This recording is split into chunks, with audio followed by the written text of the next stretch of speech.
Pembahasan soal nomor 101 dan 102 itu mengenai konsep polar dan nonpolar. Jadi untuk lebih mudah memahaminya, polar dan nonpolar ini bisa kita katakan sebagai kecenderungan untuk tertarik ke salah satu sisi jika atom-atomnya digambarkan. Langsung saja kita buat ilustrasinya ya. Opsi yang pertama itu ada HCl, H dengan Cl. Jadi hidrogen ini letaknya di sebelah kiri pada tabel periodik, sedangkan Cl itu di sebelah kanan. Nah, kalau kita misalkan atom H itu bulat gini, maka Cl dia lebih besar. Sehingga ini kelihatan bahwa ilustrasi kita ini dia tertarik ke salah satu sisi, yaitu ke sebelah kanan. Sehingga ini disebut sebagai senyawa kovalen yang polar. Boleh kita ibaratkan polar itu berarti dia tertarik. Nah, bagaimana dengan CO? C dengan O. Ini adalah dua senyawa yang berbeda. C letaknya di golongan 4A, dia agak di tengah. O di golongan 6A lebih ke sisi kanan. Nah, jadi ini juga besar perbedaan keelektronegatifannya ya. Walaupun tidak sebesar H dengan Cl. Nah, jadi ini lebih tertarik juga ke salah satu sisi. Ini juga disebut sebagai senyawa polar. Nah, yang berikutnya adalah oksigen. Oksigen berarti O dengan O. Kalau sama dia senyawanya, sama dia atomnya, maka kalau kita buat ilustrasi juga dengan ukuran yang sama. Sehingga ini sama. Besar daya tariknya ke kiri dan ke kanan. Jadi tidak ada kecenderungan di sini. Sehingga ini disebut sebagai senyawa nonpolar. Nah, begitu juga dengan yang lainnya yaitu NaCl, Na dengan Cl. Ini juga berbeda keelektronegatifan. Satu di sebelah kiri golongan 1A, yang satu lagi sebelah kanan golongan 7A.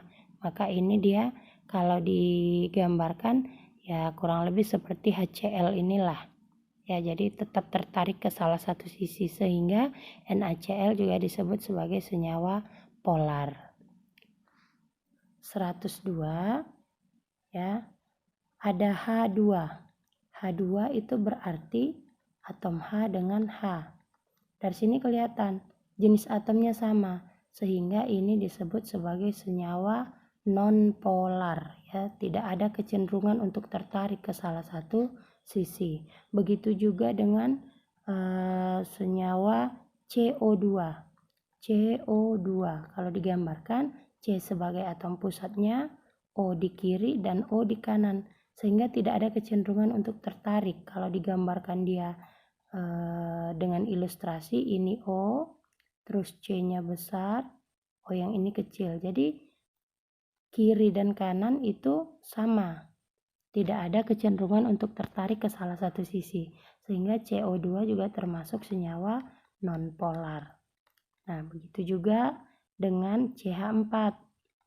CH4 atom pusatnya adalah C dengan H di atas, bawah, kiri, dan kanan ya. Nah, bisa dibayangkan kalau kita gambarkan dia dengan pemisalan ini tadi, maka dia tertarik sama besar ke semua sisi, sehingga CH4 juga termasuk senyawa nonpolar. Soal berikutnya nomor 103 dan 104 itu mengenai ikatan kovalen rangkap. Jadi ada rangkap 2, ada rangkap 3.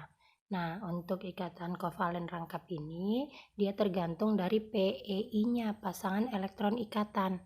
Ketika kita menggambarkan struktur Lewisnya, terdapat 2 pasang elektron PeI-nya, maka itu adalah ikatan kovalen rangkap 2. Kalau terdapat 3 pasang dalam satu ikatan itu, maka itu adalah ikatan kovalen rangkap 3. Kita coba gambarkan ya untuk beberapa senyawa dari opsi nomor 103 dan 104. Kita coba untuk H2O ya, menggambarkan struktur Lewisnya.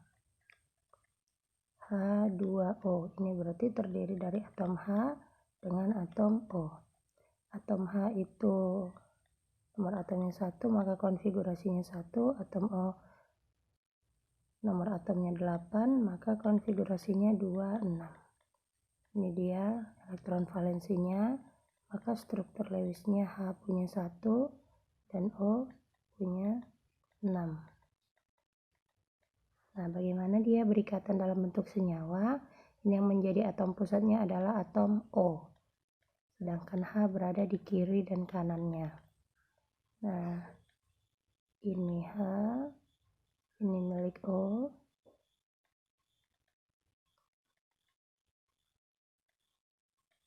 Oke ya, O punya 6 titik.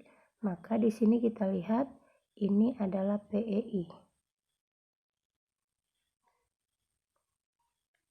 Ya, ini PeI pasangan elektron ikatan, sedangkan yang ini adalah PeB pasangan elektron bebas. Jadi yang digambarkan dalam ikatan itu adalah PeI. Ya, pasangan elektron ikatannya. Nih. Kenapa satu garis? Kenapa tunggal? Karena ini hanya ada sepasang elektron. Jadi dia termasuk ikatan kovalen tunggal. Nah, bagaimana dengan CO2? Ya, CO2 itu berarti terdiri dari atom karbon dengan atom oksigen. Atom karbon nomor atom 6 konfigurasinya 2, 4. Sedangkan oksigen 8 itu 2, 6. Nah, ini punya 4 elektron valensi karena berarti dia struktur Lewisnya juga dengan 4 titik. Sedangkan oksigen elektron valensinya 6, maka titiknya ada 6. Lalu kita distribusikan ketika dia dalam bentuk senyawa CO2 dengan atom pusat adalah C. C berada di tengah, oksigen di kiri dan kanannya. C punya 4 elektron valensi. Sedangkan oksigen punya 6. Ini kita distribusikan sedemikian rupa supaya dia bisa oktet. Nah, dari sini kelihatan bahwa pasangan elektron ikatannya yang ini adalah PeI pasangan elektron ikatan, sedangkan ini adalah PeB pasangan elektron bebas. Jadi kalau kita gambarkan, ini juga PeI ya, pasangan elektron ikatan, penghubung antara oksigen dengan karbon. Nah, ketika kita gambarkan ikatan kimianya, maka dua pasang ya, dua pasang elektron PeI itu digambarkan dengan dua garis ikatan. Nah, ini juga dua pasang. Oke, ini yang disebut sebagai ikatan kovalen rangkap 2. Nah, bagaimana yang rangkap 3-nya? Silahkan dicek satu persatu ya. Untuk soal nomor 105 itu mengenai kepolaran dari data yang ada. Jadi bukan dari bentuk senyawanya ya. Jadi di sini sudah disediakan data dari keelektronegatifan 3 atom, brom, hidrogen, dan fluor. Nah, untuk melihat kepolarannya, dia minta deretnya ya. Deret untuk urutan kepolaran yang semakin besar. Berarti yang pertama itu kita cari yang kepolarannya itu paling kecil, karena semakin ke kanan semakin besar yang dimintanya.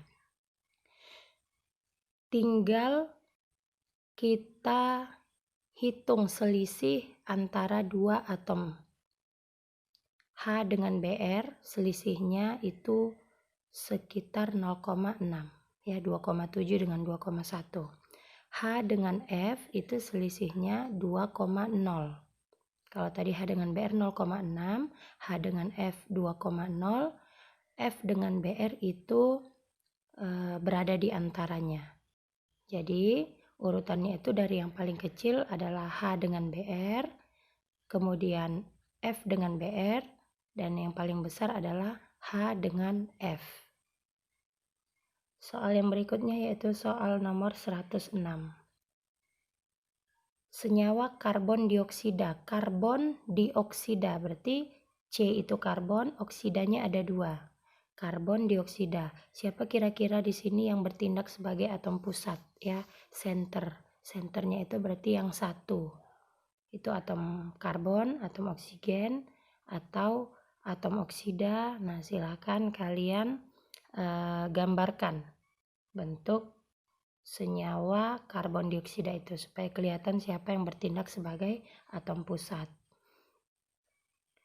Begitu juga dengan soal nomor 107, senyawa PCl3. Di sini udah kelihatan jelas ya, fosfor triklorida, bahwa yang bertindak sebagai atom pusat adalah yang sendiri, senternya. Soal nomor 108 itu berdasarkan teori domain elektron, bentuk molekul dipengaruhi oleh pasangan elektron ikatan dan pasangan elektron bebas. Jadi untuk perumusannya itu dia mengandung PeI dan PeB. Itu menurut teori domain elektron. Ada beberapa teori lain lagi untuk menentukan bentuk molekul. Selanjutnya soal nomor 109, bentuk molekul linier. Nah, untuk soal nomor 109 sampai soal nomor terakhir itu bisa dipelajari, ada di bukunya bentuk-bentuk molekul dan beberapa contohnya ya, beserta rumus SP-nya atau AXE-nya. Oke, semoga kalian bisa melaksanakan ujiannya dengan baik, tetap semangat, jaga kejujuran, jaga sportivitas. Semoga dapat nilai yang terbaik. Assalamualaikum.